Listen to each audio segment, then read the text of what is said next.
Tens of thousands of West Michigan families going to be spending a night in the dark after this week's 1-2 punch of ice storms. Utility crews going to be working day and night to restore power to their customers. Joining us now, Guy Packard, VP of Electric Operations for Consumers Energy, to talk a little bit about the impact of the storm and restoration efforts. Guy, always good seeing you. Put this in context for a second. We were talking off air a moment ago. You consider this to be a catastrophic outage. What's that mean, and when was the last time we had one? Yeah, so when we have customer outages that are greater or exceed 100,000 customers, we consider that to be catastrophic. 100,000, okay. Yeah, and the last time we had that was actually, last year when we had the wind event.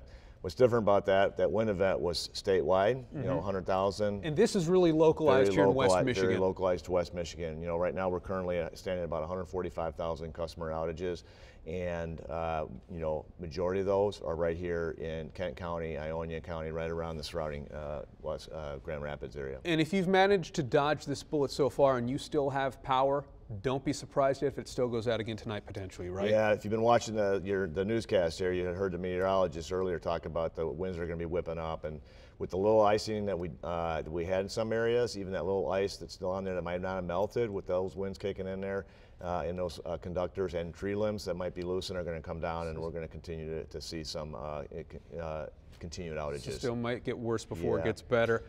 How do people prepare for this if you're afraid you might be one of the people who loses power, or any time, to be frank? Yeah, so a couple things I would say is if you see a wire down, the first thing you need to do is stay away from, 25 feet away from the down power, and call 911, or you can call Consumers Energy. We want to make sure that from the standpoint of safety of the public and safety of our employees that we take care of the wire downs, and that's really from the first priority that we have in terms of this restoration effort. So we have over 2,400 down wires. We want to make sure that those are secured so no one inadvertently comes in and, basically it's a hazard to them, okay? Yeah. And so once those are done, then we follow on with the tree crews to clear up the debris and trees, and then we bring in the repair crews behind them to actually to do the repairs. So if they do lose power, first thing you should do is, if they take a look at the outage map, they can get updated from the standpoint of ETR. They also feel that they can call consumers to call in to ensure that their outage is basically accounted for, on the system. And they can watch the outage map to provide, we provide statuses, where the crew's at, where the restoration efforts are, and that should give them an update of when we think that power will come back. And all that work you talked about, that explains why it might take until Sunday to get people back on. I mean, that's a lot of work. One question I wanted to ask, truckers have regulations about how long they can be in a seat before they have to take a break. You've obviously got all hands on deck, I imagine. Are they running in constant crews? How long can someone be out there working on this right now before they have to get a break? So our crews work 16 hours, and then they get 8 hours rest before they can come back on the system. So we monitor that very rigorously. They do get lunch breaks, obviously, during that period of time, but it's 16 hours with 8 hours off.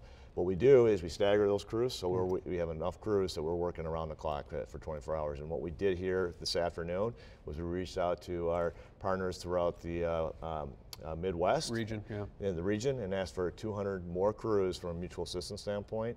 And as of an hour ago, we were able to get majority of those 200 crews. So they're in the trucks coming into Michigan tonight. They're busting butt to get the power back on. They're working around hard to do it, and they're going to do it safely. Guy Packard from Consumers, appreciate you coming in and the work you guys are doing out there as well. It's a pleasure to be here. Thank you. Absolutely. Okay, coming up, Major League Baseball.